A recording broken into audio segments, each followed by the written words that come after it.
Picturean sana kita. Makikot lang kasi yan, kaya hindi siya masyadong na pinagagalan sa ibang talaga. Ano ba nag-check na? Pwede ba? May nag-picking pa ba? Yo! Shout out mga kawanats na. So mga kawanats, kagigising ko lang, nakatulog ako sa biyahe. Sobrang antok. So yun ngayon mga kawanats, dito na tayo ngayon sa huling stop natin sa strawberry farm ng Baguio City. Yan. Mapapasin nyo, andito tayo sa parking lot kasi pagkadating natin dito, dumiretso tayo sa comfort room.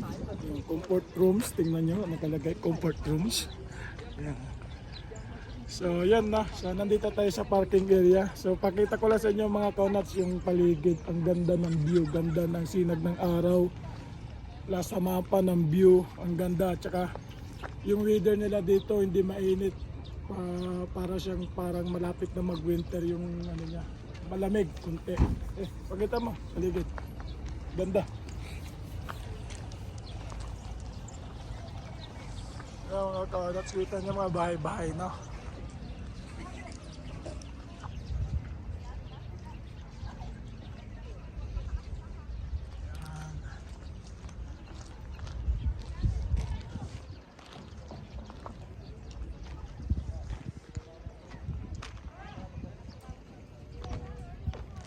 Tapos dito banda, papakita ko sa inyo yung farm nila dito. First time ko rin to, malamang mga kawanats na, kasi ngayon lang ako nakapunta ng Baguio. So first time ko rin to pumunta dito sa strawberry farm. So papakita ko sa inyo kung gaano kalawak ang kanilang farm nila dito sa strawberry. Tara.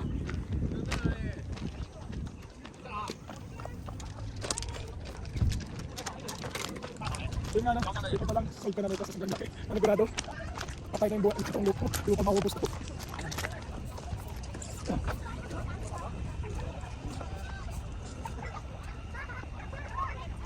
Ito yung farm nila, gato itsura ng farm nila dito. So mamaya subukan natin na kung makapasok tayo doon, subukan din natin kung makapagpitas tayo ng strawberry. Yan, papakita ko sa inyo yun mamaya. Sa ngayon, dito muna tayo. Pagmasdan nyo muna yung sinag ng araw ha. Huwag kayong manawa dyan. Magdasal na rin kayo habang nagmamasid kayo dyan sa araw na yan. Maganda yan.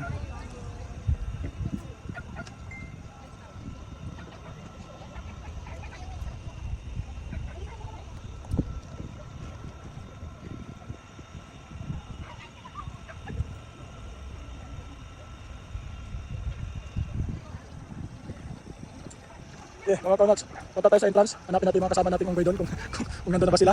Tara, kami na ulit.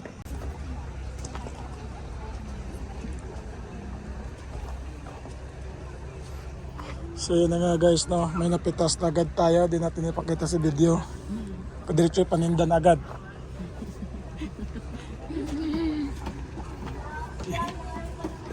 Tapos na tayo sa loob. Di nyo lang nakita. Timbangin. Yo mga kawanats. Ito na. Ito na nga mga kawanats, na dito na tayo sa entrance kung saan papunta tayo sa loob ng strawberry farm. Tara. Yung mga balaod nila mga kawanats, balaod, mga bird nila. Hindi ko alam kung ano ibig sabihin niya, baka mga nagmamay-ari yan. No? Kung napapasin nyo, wala yung pangalan natin dyan dahil wala talaga tayo dyan kasi wala tayong farm dito. No?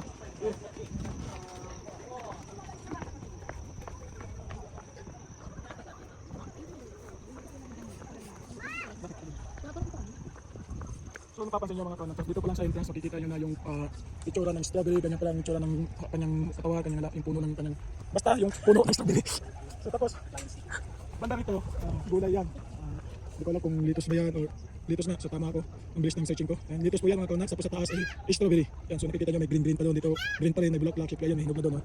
Yan, hinog yan. Ulit, yan, basta hinog yan. Ayan pa, sa baba. Halika dito mga kawanats, makita namin palibot dito, yung mga hinog, yung maraming bunga.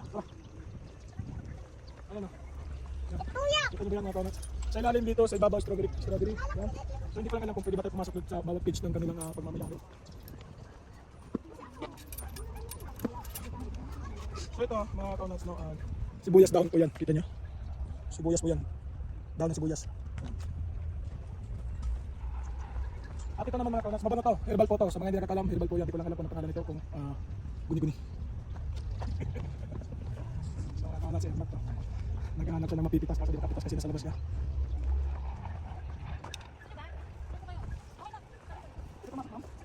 Diba? Paano po siya pumahalakad sa siyudad eh?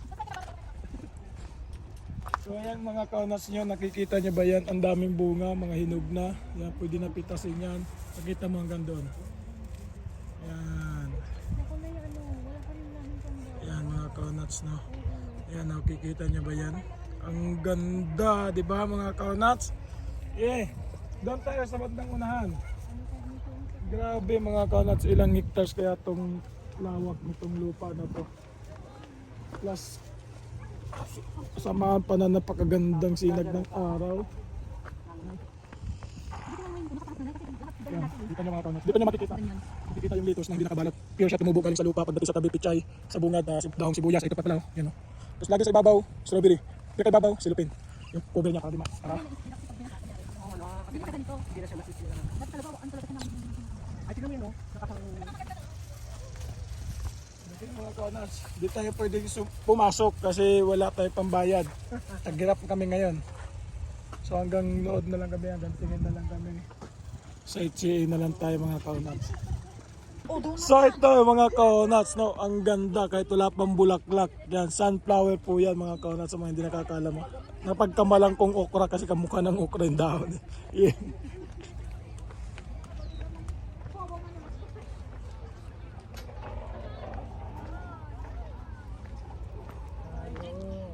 Dito na nga tayo. Pero ang ganda naman po. Mami na lang po yan, ma'am. Pwede po ba makatikim? Buntis lang. Suhi po ka. Pwede, baka Ay, ganun? third bang spray eh. May lason daw yan. So mga kaunats, nakita nyo ba yun? Reject daw yun. Hindi siya pwede kainin. Hindi ko alam kung bakit. Silip mo, tilo. Yan yung ore ng pichay mga kaunats na pabilog ang kanyang hugis. Opo, pabilog po siya. Hindi siya yung naghihiwalay. Broccoli po yan.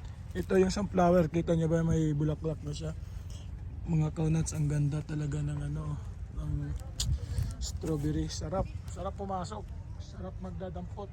Gusto nyo ba pumasok mga kaunats? May nakikita ako doon nagkukumpulang litos. On the spot, pwede natin kainin ng libre yan. Ako bahala. Papasok tayo ha.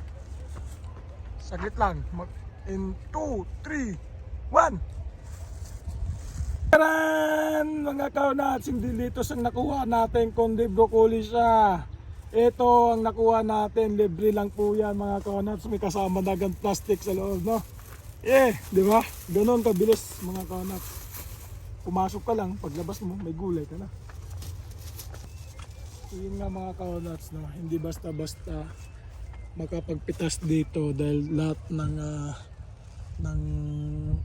area nila may harang, may bantay. Tulad ng si tropa, nagdidilig, yan. So, hanap tayo dito na may nagbabantay ng malapit lang kung pwede tayo pumitas kahit isang piraso lang. Matikman man lang natin yung galing puno talaga. Yun nga no mga kaunats, pagdating dito may mga bagong pasibol na. Yan. Hulaan nyo kung ano yan. Itsura pa lang mukhang repolyo na ay litos. Yan. Tapos na nagdidilig sila. Ang ganda mga kaunats, ang lamig. Tapos tingnan nyo yung ulap po. Panigurado ulan yan. Yan o. Oh, dito, tas dito. Sarap. Paulan. Baka umuulan. Diba? Ang daming tanim talaga mga kaunats. Ito, tinan mo tong area na to. Yung gitna, litos, yung paligid, strawberry. Pag nagbunga yan at lumago din yung litos, ang ganda tignan yan. So, subukan natin subukan natin pumunta doon kay Aling Nanay kung magpaalam tayo kung pwede tayo pumitas kahit isa lang. Nga mga kaunats, may nakakuha tayong impormasyon na Hindi rin pala tayo basta-basta pumitas kasi hindi natin alam kung reject ba siya o hindi. Kasi yung kanina, mga reject na galing din dito sa farm nila is mukhang sariwa talaga siya. Ang bago talaga kaso reject daw yun, sabi ni ate. So bawal daw kainin yun, hindi natin alam. Hindi ko na natanong kung anong rason niya. So hayaan lang natin, pagmasdan na natin yung buong paligid. Ang lawak mga kaunats hanggang doon kay Haring Araw, andun kay banda doon sa kaliwa, dito sa kanan ko, ang ganda ng mga bahay-bahay. Lalo na pagdating doon sa kabila, oh, may tuktok, may bundok, parang diyan kami ata galing kanina, yung top view. Parang yan yun eh, oh. Kung titignan mo yung puno na yan, parang yan yan, di ba? So hindi natin sure ha. Basta yan, parang yan yun. Yung paikot-ikot-ikot lang. Yun. So yun lang mga kaunats, napakita na natin yung view dito sa Strawberry Farm. Yun, salamat sa panonood. Yeah, don't forget to like, share, and subscribe my YouTube channel. And salamat lagi sa suporta mga kaunats. Wondog.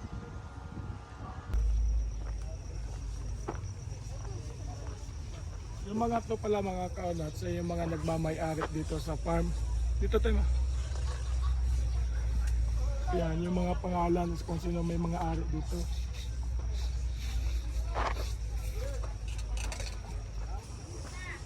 Thank you mga kaunats.